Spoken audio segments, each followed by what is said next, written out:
மல்லிகாவோட மனசுக்குள்ள இப்போ வெண்பாவ எப்பவுமே பார்க்க முடியாதோ அப்படின்ற ஒரு ஏக்கம் இருந்துட்டு இருக்கு. அடுத்தடுத்து என்ன பண்றது? ஏது பண்றது? அப்படின்னு சொல்லிட்டு தெரியாம மல்லி திரு திரு திருன்னு முழிச்சுக்கிட்டு இருக்காங்க. ஏன்னா அந்த அளவுக்கு அடுத்தடுத்த விஷயங்கள் எல்லாமே நடந்துகிட்டு இருக்கு.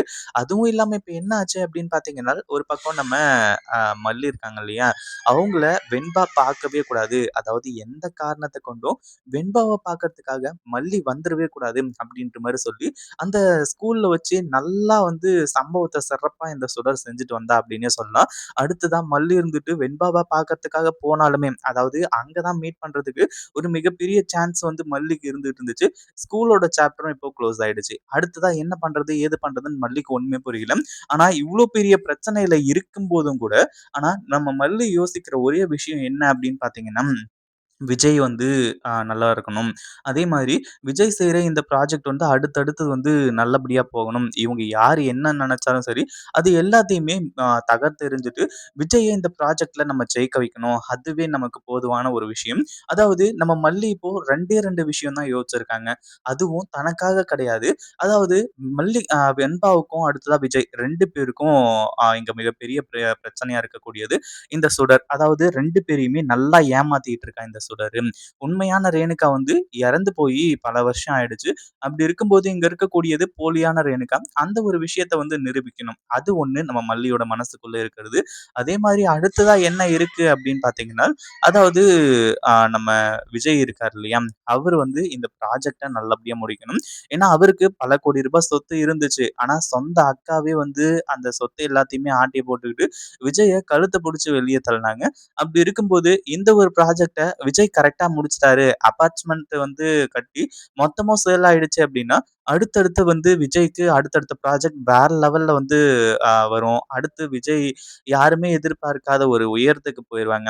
இவங்க எல்லாருமே சேர்ந்துகிட்டு அதாவது இந்த ராஜேஸ்வரி, ரகு இவங்க எல்லாருமே நம்ம விஜய் பிசினஸ்ல மிகப்பெரிய ஆளாகக்கூடாதுன்னு சொல்லிட்டு நெனச்சுக்கிட்டு, வயித்தெரிச்சல்ல அடுத்தடுத்த விஷயங்கள் எல்லாத்தையுமே தெரிஞ்சுகிட்டு இருக்காங்க. அதாவது அவங்க என்னென்ன பண்ணக்கூடாதோ அது எல்லாத்தையுமே பண்ணிட்டு இருக்காங்க. சொந்த அக்காவா இருந்துட்டு, இந்த ராஜேஸ்வரி எல்லாத்தையுமே பண்ணிட்டு இருக்காங்க. அப்படி இருக்கும்போது மல்லி அடுத்ததா இந்த ப்ராஜெக்ட் அதாவது 2வது ஒரு விஷயமா இந்த ப்ராஜெக்ட் நடக்கணும். இந்த ப்ராஜெக்ட்ட நல்லபடியா முடிக்கணும் அப்படின்ற மாரி தான் யோசிச்சுக்கிட்டு இருக்காங்க. ஆனா இதுக்கு நடுவுல இப்படிப்பட்ட இடைஞ்சல்கள், இப்படிப்பட்ட விஷயங்கள் அடுத்தடுத்து விஜய்க்கு வரும் அப்படின்னு எதிர்பார்க்கவே இல்ல.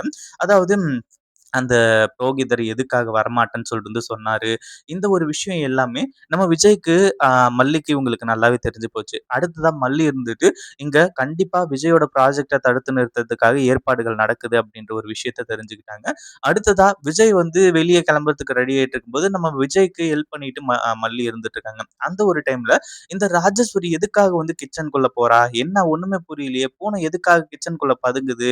அப்படி இப்படின்ற மாரி சொல்லி அசாத போய் ஜன்னல் வழியா எட்டி பார்க்க ஆரம்பிச்சுறாங்க. அங்க பார்க்கும்போது தான் உண்மையா தெரிய வருது. உண்மையிலேயே ராஜேஸ்வரி எதுக்காக இவ்ளோ சந்தோஷமா இருக்கிற மாரி நடிச்சுக்கிட்டு இருக்கா? என்ன சொல்லிக்கிட்டு இருக்கா? ஏது சொல்லிக்கிட்டு இருக்கா? அப்படின்ற ஒரு விஷயத்த எல்லாத்தையுமே அங்க தான் தெரிஞ்சுக்கிறாங்க.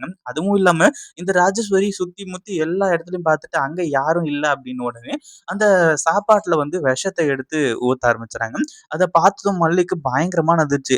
அதுவும் இல்லாம ராஜேஸ்வரிய எந்த ஒரு விஷயத்துலயாச்சும் நம்ம வசமா சிக்க வைக்கணும். அவள நம்மளோட கைக்குள்ள வச்சுக்கணும். அடுத்தடுத்து அவள மிரட்டி மிரட்டியே அவள உண்டு இல்லன்னு பண்ணணும் அப்படின்ற மாரி மல்லி நெனச்சாங்க. அதுக்கான ஒரு சிறப்பான சம்பவம் கிடைச்சுச்சு. அந்த ஒரு சம்பவத்தினால கடைசியில இந்த அ ராஜேஸ்வரி வசமா நம்ம மல்லி கிட்ட சிக்க போறாங்க அப்படின்னே சொல்லலாம். அதாவது மல்லி இந்த ராஜேஸ்வரி பண்றத எல்லாத்தையுமே பார்த்து பயங்கர அதிர்ச்சியானது மட்டும் இல்லாம, அடுத்ததா அந்த ஃபோன எடுத்து அங்க நடக்கிறத எல்லாத்தையுமே வீடியோவாவும் ரெக்கார்ட் பண்ண ஆரம்பிச்சுறாங்க. உண்மையிலேயே இந்த ஒரு விஷயத்த கண்டிப்பா இவங்க எதிர்பார்த்திருக்கவே மாட்டாங்க. அதுவும் இல்லாம ராஜேஸ்வரி நம்ம விஜய் இந்த ப்ராஜெக்ட்க்கு நல்லபடியா நடக்கக்கூடாது அப்படின்றதுக்காக தான் இது எல்லாத்தையுமே பண்ணாங்க.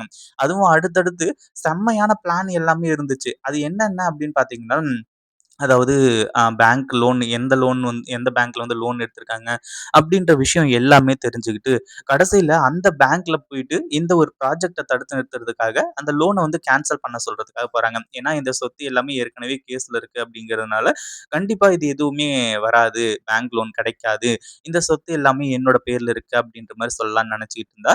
ஆனா அதுக்குள்ள மல்லி எப்படி மாஸ் காட்டுவாங்க அப்படின்னு எதிர்பார்க்கவே இல்ல. மல்லி இப்போ இந்த ராஜேஸ்வரியோட மொத்த சுயரூபத்தையும் கண்டுபிடிச்சுட்டாங்க. ஆரம்பிச்சுட்டாங்க. அடுத்தடுத்து ராஜேஸ்வரி என்ன பண்ணலான்னு இருந்தா எல்லாத்தையுமே இந்த ராஜேஸ்வரி இருந்துட்டு அந்த விஷத்த ஊத்துன வரைக்கும் எல்லாத்தையுமே வீடியோ எடுக்க ஆரம்பிச்சுறாங்க. அத பார்த்ததும் உண்மையிலேயே நம்ம மல்லிக்கு முதல்ல பயங்கர அதிர்ச்சி ஆயிடுச்சு. ஆனா அதுக்கப்புறம் ராஜேஸ்வரிய தனியா கூப்பிட்டு பல்லார்ன்னு கன்னத்து மேலயே ஒரு அற விட ஆரம்பிச்சுறாங்க. "என்ன மல்லி என்னையே அடிக்கிறியா நீ? உன்ன நான் என்ன பண்ண போறேன்னு மட்டும் பாரு" அப்படின்ற மாரி சொல்லி பயங்கர கோவத்தோட சொல்லும்போது, "என்ன பண்ண முடியும் உன்னால? உன்னால ஒண்ணும் பண்ண முடியாது. நாங்கலாம் ஏன்னா அதாவது விஜய வந்து அழிக்கணும். விஜய்யோட சொத்து எல்லாத்தையுமே புடுங்குன. அப்ப கூட உன்னோட அந்த ஆதங்கம் வந்து அடங்கலையா? விஜய் இப்ப தான் ஏதோ ஒரு சின்னதா பிசினஸ் வந்து ஸ்டார்ட் பண்ணி, அவருக்கு ஏத்த மாரி ஒரு ப்ராஜெக்ட்ட பண்ணிக்கிட்டு இருக்காரு. அதையும் தடுக்கிறதுக்கு இவ்ளோ பெரிய பிளான்லாம் போட்டுக்கிட்டு இருக்க. கண்டிப்பா உன்னலாம் சும்மாவே விடக்கூடாது. உன்ன இப்பவே நான் போலீஸ் கிட்ட புடிச்சு குடுக்க முடியும். ஏன்னா, அதுக்கான ஆதாரம் என்கிட்ட இருக்கு. நீ இங்க பண்ணது எல்லாத்தையுமே நான் வீடியோ எடுத்துட்டேன். உன்னால இனிமே தப்பிக்கவே முடியாது அப்படின்ற மாரி சொல்லிட்டு இருக்காங்க.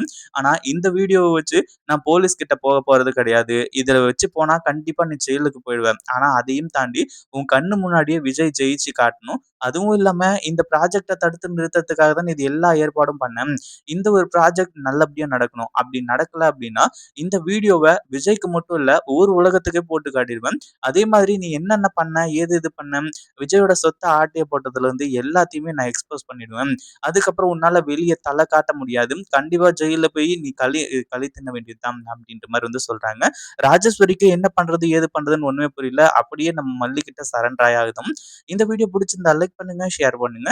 இப்பதான் நம்ம சேனலுக்கு ஃபர்ஸ்ட் டைம் வரீங்க அப்படின்னா, கீழ இருக்க சப்ஸ்கிரைப் பட்டன பிரஸ் பண்ணிக்கோங்க.